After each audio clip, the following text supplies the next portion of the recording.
ओम शिव गोरक्ष गुरु गोरखनाथ मंदिर Ismailpur YouTube channel में आपका हार्दिक स्वागत है।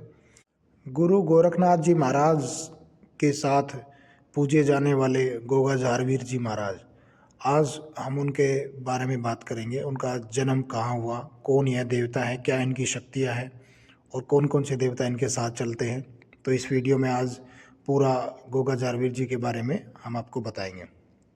बहुत सारे घरों के में तो कुल देवता के रूप में ये पूजे जाते हैं और अपने आप में एक अखंड शक्ति है, बहुत ही शक्तिशाली देवता है, जिसको भगत हर गुरु गोरखनाथ की पूजा करने वाला भगत गोगा झारवीर जी को जरूर पूजता है। तो आइए हम बात करते हैं। एक तो भाई सबसे पहले आप वीडियो को पूरा सुनना, यह दुर्लभ जानकारी है जो मैं आपको देने जा रहा हूँ। तो जो हमारे चैनल पर पहली बार हैं वो उस चैनल को सब्सक्राइब कर ले, बेल आइकन को दबा दें ताकि आने वाली वीडियो आपको सबसे पहले मिले। तो गोगा झारवीर जी महाराज ये राजस्थान में ददरेवा के एक गांव में इनका जन्म हुआ था। ददरेवा गांव है जहाँ पे इनका जन्म हुआ और भादो नौमी के दिन इनका जन्म हुआ था। जो भादवा जो लग जाता है तो उसकी नौमी को इनका जन्म हुआ था। जब सावन का महीना चल रहा होता है, सावन के महीने के बाद भादवा ही आता है। तो भादवा की जो पहले जो पूर्णिमा लगती है, पूर्णिमा से अगली जो पूर्णिमा होती है भादवे की, उस तक इनका मेला चलता है और नौमी को इनका बड़ा ही भारी विशाल मेला लगता है। बहुत दूर दूर से लोग आते हैं, राजस्थान से और हरियाणा से, पंजाब से, यूपी से, गुजरात से, बहुत दूर दूर से लोग आते हैं। लोग छड़ी उठा के लाते हैं अपने वहाँ से, छड़ी पे बहुत ही नृत्य करते हैं, बहुत ही ढोल ढोल नगाड़े के साथ बाबा की एक झांकी सी निकाली जाती है। वहाँ पे लोग भंडारे लगाते हैं, भगत वहाँ पे अपनी संगत को लेके जाते हैं, वहाँ पे चौकियाँ लगाई जाती है।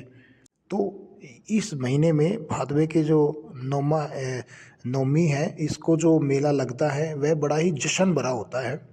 तो गोगा झारवीर जी के पिता का नाम जेवर है और माता बाछल इनकी जन्म माता हैं, जिन्होंने इनको जन्म दिया। इनके जो पिता हैं वो चौहान वंशज से है, चौहान इनका जो गोत्र है, चौहान से ये जाने जाते हैं। तो गोगा झारवीर जी को गोगा झारवीर चौहान भी बोलते हैं। आपको मैं बता दूं, गोगा झारवीर जी को हिंदू भी मानते हैं, मुस्लिम भी मानते हैं, सिख भी मानते हैं।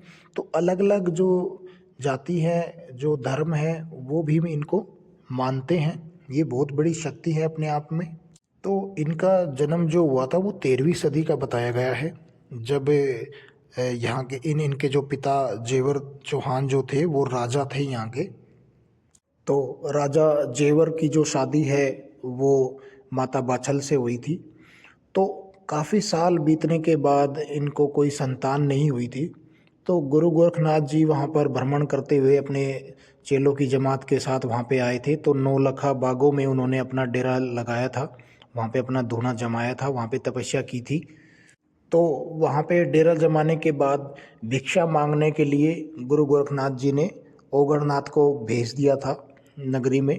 तो जब वो जेवर चौहान जो गोगा झारवीर जी के पिता हैं, उनके घर पे जब पहुँचे तो वहाँ पर जाकर उन्होंने भिक्षा मांगी। तो वहाँ पे एक प्रथा थी पहले कि जो लोग, मतलब जिस स्त्री को संतान नहीं है, वो भिक्षा नहीं डाल सकती किसी भी साधु को या ब्राह्मण को।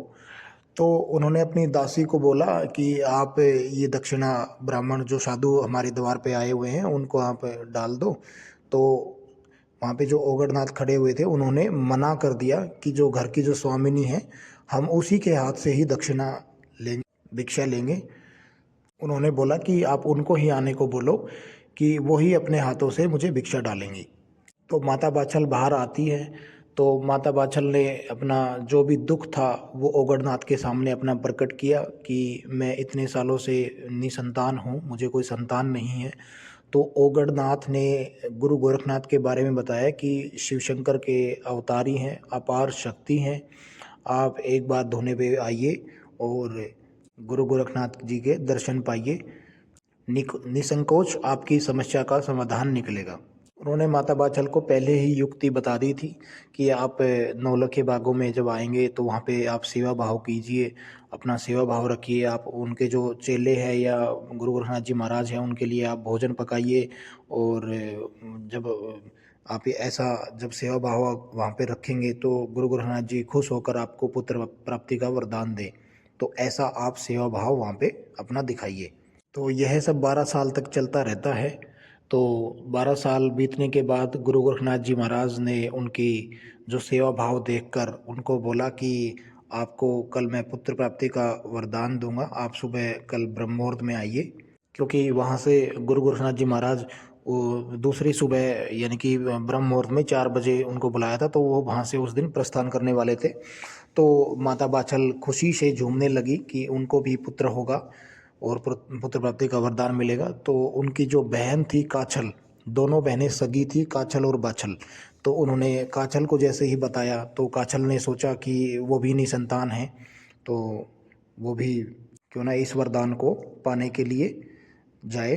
तो माता काछल ने क्या किया कि माता बाछल से किसी बहाने उनके कपड़े लिए और सुबह 4 बजे ब्रह्म मुहूर्त में गुरु गोरखनाथ जी महाराज के सामने पहुंच गई।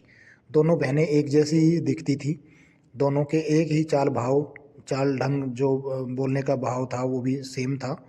तो गुरु गोरखनाथ जी महाराज उनको पहचान नहीं पाए, तो उनको वो पुत्र प्राप्ति का वरदान दे देते हैं कि माई आपको 2 पुत्रों की प्राप्ति होगी। और वहाँ से फिर प्रस्थान करने लगते हैं। तो माता बाछल जब वहाँ पहुँचती है तो वो कहते हैं माई अभी तो आपको मैंने वरदान दिया था, आप फिर से मेरे सामने आ गई हो, तो क्या चाहिए आपको। तो माता बाछल कहती है कि मैं तो अभी आई हूँ, वो तो मेरी अगर वो बोले कि आपकी ही आप तो अभी आई थी, तो वो कहते हैं कि मैं वो तो मेरी बहन थी काछल। तो गुरु गोरखनाथ जी महाराज कहते हैं मैंने उनको वरदान दे दिया है, मैं सोचा आप थे। तो एक धोखे से माता काछल ने वरदान प्राप्त किया गुरु गोरखनाथ जी के। इस बात का माता बाछल को बड़ा ही दुख होता है। अब गुरु गोरखनाथ जी महाराज को विश्वास नहीं होता है। अब उनके जो चेले होते हैं वो उनको किसी तरह विश्वास दिलाते हैं। तो गुरु गोरखनाथ जी महाराज बहुत ही गुस्से में आ जाते हैं। तो वो अपनी शक्तियों से एक गूगल निकालते हैं और गूगल से वरदान माता काछल को दे देते हैं कि आपको एक पुत्र की प्राप्ति होगी जो बहुत ही शक्तिशाली होगा, और जो काछल के जो 2 पुत्र होंगे उनका वो वध करेगा। तो ऐसा वरदान देकर वो वहाँ से प्रस्थान कर जाते हैं। अब माता बाछल वहाँ से गूगल लेकर अपने घर प्रस्थान करती है। तो घर आने के बाद तो माता बाछल बड़ी ही धार्मिक विचारों वाली होती है, बहुत ही दयालु होती है। तो वो क्या करती है कि उसमें से थोड़ी सी गूगल एक जो पंडतानी होती है जिसको संतान नहीं थी उसको दे देती है, और एक उनकी जो दासी होती है वो उनको दे देती है थोड़ी सी, और बाकी जो बची हुई है वो खा लेती है। तो जो उसमें जो बर्तन में जो लगी हुई होती है थोड़ी सी जो बच गई होती है वो उनके पास जो घोड़ी थी वो उनको खिला देती है। तो ऐसे करके माता बाचल ने उस गूगल को 4 भागों में बांट दिया। पहले खुद लिया, फिर अपनी दासी को दिया, फिर पंतानी को दिया, और फिर जो जो बर्तन में जो जिसमें लगी हुई थी वो उस घोड़ी को चाटने के लिए दे दिया कि उनको काफ़ी प्रिय थी। उसके बाद माता बाछल की कोख से गोगा झारवीर जी ने जन्म लिया, जो कि बागड़ के राजा थे, बागड़ के शेर माने जाते हैं और बहुत ही शक्तिशाली थे। उसके बाद जो पंडतानी को जो गूगल दी थी, पंडतानी के कोख से जन्म हुआ नाहर सिंह पांडे का, जो गोगा झारवीर जी के वजीर कहे जाते हैं। और जो दासी थी, दासी की कोख से पैदा हुए बज्जू कोतवाल, जो झारवीर जी के अस्तबल का रखवाला था। और जो घोड़ी थी, घोड़ी की कोख से नीले घोड़े ने जन्म लिया, जो कि गोगा झारवीर जी को बड़ा ही प्रिय था, जो उनके लिए सवारी के रूप में उनके साथ चला। और नाहर सिंह पांडे जो उनके वजीर हैं, ये भी बहुत शक्तिशाली देव हैं, और बज्जू कोतवाल जो इनके साथ रहते हैं। तो ये सब बड़ी शक्तियां हैं। ये हमेशा दोनों इनकी सेवा में तत्पर रहते हैं। जब गोगा झारवीर जी चलते हैं तो नाहर सिंह पांडे इनके आगे चलते हैं और बच्चू कोतवाल के पीछे चलते हैं इनकी सेवा में। तो इस तरीके से गोगा झारवीर जी का जन्म हुआ। तो जो माता काछल थी उनकी कोख से जो पैदा हुए थे अर्जन और सर्जन, तो उनको जब वो मार देते हैं गोगा झारवीर जी महाराज, तो माता बाछल को जब पता चलता है तो माता बाछल बहुत ही नाराज़ होती है गोगा झारवीर जी से, और उनको एक डांट फटकार लगाते हुए बोल देते कि तुम मेरे घर से निकल जाओ। तो गोगा झारवीर जी हैं वो जन्म से ही जुबान के बड़े पक्के होते हैं, तो वो घर से निकल जाते हैं। माता बाचल क्योंकि उनको बहुत बड़ी बात बोल देती है कि मुझे अपनी शक्ल मत दिखाना, तो उनकी जो शादी है वो हो जाती है सीरियल माता से। तो वो शादी होने के बाद वो रात को माता के पास आते हैं, सीरियल जो जिनसे उनकी शादी हुई थी वो रात को आते हैं और सुबह वो निकल जाते हैं सूरज उगने से पहले। तो जब माता बाचल को पता चलता है कि ये सीरियल इतनी ज़्यादा खुश क्यों रहने लगी है, तो उन्होंने छुप कर देखा कि गोगा झारवीर रात को आते हैं और सुबह निकल जाते हैं। तो जैसे ही उन्होंने गोगा झारवीर जी को देखा और आमने सामने वो देखने लगे एक दूसरे को, तो उसी समय गोगा झारवीर जी धरती में समा गए। तो जब वो धरती में समा रहे थे तो धरती ने भी उनको स्थान नहीं दिया। तो धरती माता ने उनको बोला कि आपको धरती में समाने के लिए आपको कलमा पढ़ना पड़ेगा। तो उन्होंने फिर वहाँ पे कलमा पढ़ा और घोड़े के साथ वो धरती में समा गए।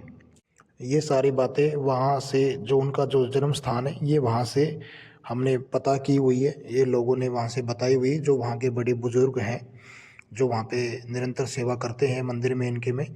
और इन्हें गौ माता बड़ी प्रिय थी, तो गौ माता इनके स्थान पर इनको दूध पिलाती थी। अब ये तो हो गई इनकी जन्म की विवरण कि इनका जन्म कैसे हुआ और कैसे ये धरती में समाये थे। और इससे पहले मैं आपको बता दूं कि जब इनको घर से जब निकाल दिया गया था तो ये गुरु गोरखनाथ जी के पास ही शरण में गए थे। गुरु गोरखनाथ जी ने इनको अपने शिष्य के रूप में स्वीकार किया था। तो वहाँ पर रहकर इन्होंने 56 कलवे, 64 योगिनी, 52 भैरू इनकी शक्तियों की इन्होंने सिद्धि की थी। साथ साथ माता काली की भी शक्तियाँ इन्होंने प्राप्त की, माता काली की सिद्धि इन्होंने की। तो इनके साथ बहुत सी शक्तियाँ इनके साथ चलने लगी और भी देवता इनके साथ चलने लगे। अपने आप में बहुत ही शक्तिशाली देव माने गए ये। और इनके साथ जो शक्तियाँ चलती हैं वो है हनुमान जी इनके साथ चलते हैं, भैरवनाथ इनके साथ चलते हैं, पंच जो बावरी हैं वो इनके साथ चलते हैं, जिनका स्थान मुरथल में है तो वो भी इनके साथ चलते हैं। माता काली, माता मदानन, माता पाथरी वाली और पीर ख्वाजा और 84 सिद्ध इनके साथ चलते हैं। बादवे में गोगा झारवीर जी की छड़ी उठाई जाती है, तो बहुत से जो भगत होते हैं वो गोगा झारवीर जी की छड़ी उठाते हैं, जिनको गोरगंगा में वहाँ पे स्नान किया जाता है गोरख टीले पे। और इनकी छड़ी में कहते हैं कि इनकी छड़ी में जो जितने भी देवता हैं इनके साथ जो चलते हैं वो इनकी छड़ी में विराजमान होते हैं। जिनको भी झाड़ा लगाते हैं इनको उसको तुरंत आराम पड़ता है। इनकी जो लोहे की छड़ी होती है वो उसका बहुत ही महत्वपूर्ण योगदान है। जब भी किसी जागरण में या इनकी चौकी पर वो छड़ी जब तक नहीं लगाई जाती, जब तक ये अपनी हाजिरी नहीं देते हैं, इनके साथ इतनी बड़ी बड़ी शक्तियाँ चलने के कारण ये बहुत बड़े सिद्ध देवता कहलाए गए हैं, जो बड़े से बड़े कार्य करने को सक्षम होते हैं। ये बड़े से बड़े भूत प्रेत जिन मसान जो भी जितने भी बड़े बड़े तंत्र जो किए गए हैं उन सभी को काटने में इनकी शक्ति सक्षम होती है। और इनका जो जन्म है वो ददरेवा में हुआ था और इनके जो ये समाये थे वहाँ से करीबन 80-90 किलोमीटर का फ़र्क है, जो गोरख टीले पे हैं वहाँ पे ये समाये गए थे, वहाँ पे इनकी समाधि है।